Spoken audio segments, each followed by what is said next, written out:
എന്ത് തെറ്റ് ചെയ്താലും സംരക്ഷണം കിട്ടണമെങ്കിൽ നമ്മൾ CPM-ന്റെ ഏറാൻ മൂളികളായിരിക്കണം. അതുകൊണ്ടല്ലേ ADGP MR അജിത് കുമാറിനെ സർക്കാർ സംരക്ഷിക്കുന്നത്. ഒടുവിലായി തൃശൂർ പൂരം കലക്കൽ വിവാദത്തിൽ അജിത് കുമാറിനെതിരായ റിപ്പോർട്ടിൽ അസാധാരണ നടപടിയാണ് സർക്കാർ കൈക്കൊണ്ടിരിക്കുന്നത്. ADGPക്ക് വീഴ്ചയുണ്ടായി എന്ന് മുൻ DGP ഷെയ്ഖ് ദർവേസ് സാഹിബ് നൽകിയ 2 അന്വേഷണ റിപ്പോർട്ടുകളും സർക്കാർ തിരിച്ചയച്ചു. പൂരം കലക്കൽ റിപ്പോർട്ട്, P. വിജയൻ നൽകിയ പരാതിയിൽ മേലുള്ള ശുപാർശ എന്നിവയാണ് തിരിച്ചയച്ചിരിക്കുന്നത്. റിപ്പോർട്ടുകൾ പരിശോധിച്ച് പുതിയ അഭിപ്രായം രേഖപ്പെടുത്തണമെന്ന് DGP റവാഡ ചന്ദ്രശേഖറിനോട് സർക്കാർ കൽപ്പിച്ചിരിക്കുകയാണ്. സീനിയറായ DGP നൽകിയ റിപ്പോർട്ടിലാണ് ADGPയെ ചേർത്തുപിടിക്കാൻ സർക്കാർ വീണ്ടും കരുനീക്കിയിരിക്കുന്നത്. തൃശൂർ പൂരം കലക്കലിൽ MR അജിത് കുമാറിന്റെ ഭാഗത്ത് നിന്ന് ഇടപെടൽ ഉണ്ടായില്ല. സ്ഥലത്തുണ്ടായിട്ടും മന്ത്രി വിളിച്ചിട്ട് ഫോൺ എടുക്കാനോ സ്ഥലത്തെത്തുകയോ ചെയ്തില്ല. കുറ്റകരമായ അനാസ്ഥ ADGPയുടെ ഭാഗത്തു നിന്നും ഉണ്ടായി എന്നാണ് റിപ്പോർട്ടിൽ ചൂണ്ടിക്കാണിച്ചിരിക്കുന്നത്. അജിത് കുമാറിനെതിരെ നടപടിക്കും ഈ റിപ്പോർട്ടിൽ ശുപാർശയുണ്ടായിരുന്നു. രണ്ടാമത്തെ റിപ്പോർട്ടിൽ പ്രതിപാദിച്ചിരിക്കുന്നത് P. വിജയനെതിരെ MR അജിത് കുമാർ നൽകിയ തെറ്റായ മൊഴിയെക്കുറിച്ചായിരുന്നു.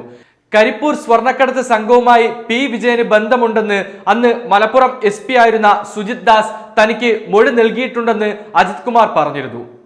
അതിനെതിരെ P. വിജയൻ DGPക്ക് പരാതി നൽകുകയും സുജിത് ദാസ് താൻ അങ്ങനെ ഒരു മൊഴി നൽകിയിട്ടില്ലെന്നും അജിത് കുമാർ പറഞ്ഞത് പച്ചക്കള്ളമെന്ന് പറയുകയും ചെയ്തിരുന്നു.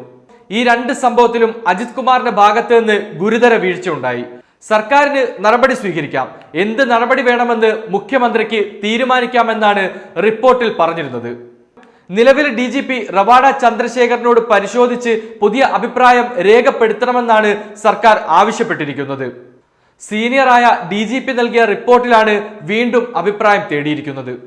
അതേസമയം അഴിമതി കേസിൽ ക്ലീൻ ചിറ്റ് റിപ്പോർട്ട് തള്ളിയ വിജിലൻസ് കോടതി വിധിക്കെതിരെ അജിത് കുമാർ ഹൈക്കോടതിയിൽ അപ്പീൽ നൽകും. വസ്തുതകൾ ശരിയായി വിലയിരുത്താതെയുള്ള വിധി സ്റ്റേ ചെയ്യണമെന്നാണ് ക്രിമിനൽ അഭിഭാഷകൻ B. രാമൻപിള്ള മുഖേന നൽകുന്ന ഹർജിയിലെ ആവശ്യം. ഉത്തരവിൽ മുഖ്യമന്ത്രിക്കെതിരെയുള്ള പരാമർശത്തിൽ സർക്കാരും അപ്പീൽ നൽകുന്നുണ്ട്.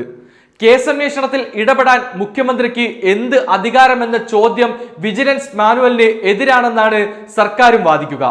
സ്വന്തം നിലയിൽ കേസ് അന്വേഷിക്കുന്നതിന്റെ ഭാഗമായി അടുത്തയാഴ്ച പരാതിക്കാരന്റെയും സാക്ഷികളുടെയും മൊഴി എടുക്കാനിരിക്കെയാണ് ഹൈക്കോടതിയെ സമീപിക്കുന്നത്. വിജിലൻസ് കോടതി വിധി മുഖ്യമന്ത്രിക്കും MR അജിത് കുമാറിനും ഒരേപോലെ തിരിച്ചടിയായിരുന്നു.